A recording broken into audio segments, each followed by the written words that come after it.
প্রত্যেক পিতামাতার উদ্দেশ্যে বলছি, দুগ্ধপোষ্য সন্তান নিশিরাতে, গভীর রাতে, মাঝরাতে সন্তান এত কান্নাকাটি হাউমাউ শুরু করে দিয়েছে। সন্তানের কান্নাকাটির চোটে মা ঘুমাতে পারছে না, বাবা ঘুমাতে পারছে না।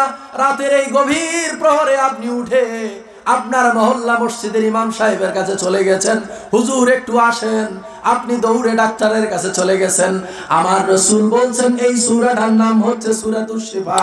প্রত্যেক সন্তান অসুস্থ হয়ে গেছে, তুমি বাপ, তুমি বাবা, তোমার পাশে বসে, তোমার পাশে শুয়ে যখন তোমার সন্তানখানা অসুস্থ রোগ যন্ত্রণায় হাউমাউ করে চিৎকার করে কান্নাকাটি করে, রে পিতা, ও মা, আপনাকে আমার রাসূল জানিয়ে দিচ্ছেন এই সূরা ফাতিহা পড়ে তুমি তোমার সন্তানের শরীরে ফু দিয়ে দাও, তোমার সন্তান আল্লাহর রহমতে সুস্থ হয়ে যাবে।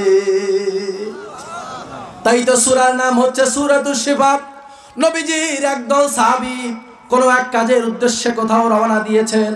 চলতে চলতে মাঝখানে একটা নির্দিষ্ট এলাকায় গিয়ে রাত হয়ে গেছে।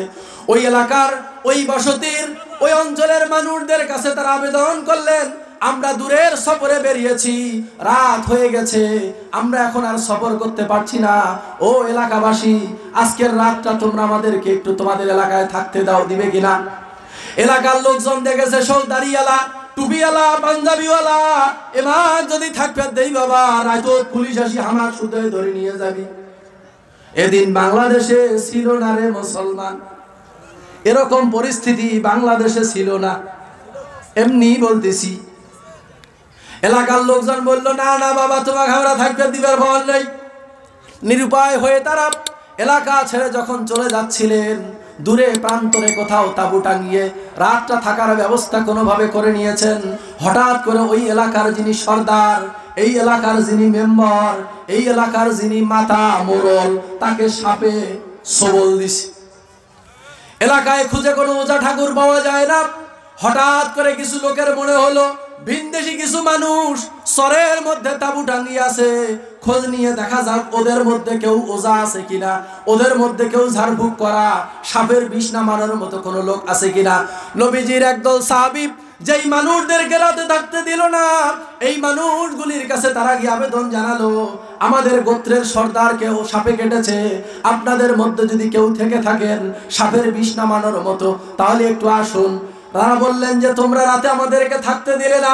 নবীর সাহাবীরা বললেন, রাত্রে তোমাদের কাছে থাকতে চাইলাম, এই সুযোগ দিলে না, আর এখন এসেছো আমাদের কাছে সহযোগিতা চাইতে। আমরা সহযোগিতা করতে পারি, তবে বিনিময় লাগবে। শেষ পর্যন্ত নবীর সাহাবী চলে গেলেন ওই সাপে কাটা মানুষের কাছে। নবীজির হাদিস আপনাকে বিশুদ্ধ সনদে জানাচ্ছি, রাসূলের সাহাবী সূরা ফাতিহা পড়ে ওই বিষাক্ত সাপের সবলওয়ালা মানুষটাকে চিকিৎসা দিলেন, মানুষটা সাথে সাথে সুস্থ হয়ে গেল। সূরা ফাতিহার নাম হচ্ছে সূরাতুশ শিফা। কথা বলেন কি? আবার বলতে হবে, সূরা ফাতিহার আরেক নাম কি?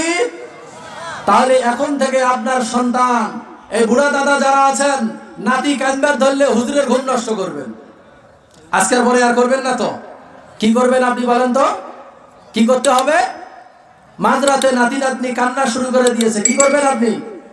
সূরা ফাতিহা পড়ে তার শরীরে ফু দিয়ে দেবেন, আলহামদুলিল্লাহ, আল্লাহে সুস্থ হয়ে যাবে।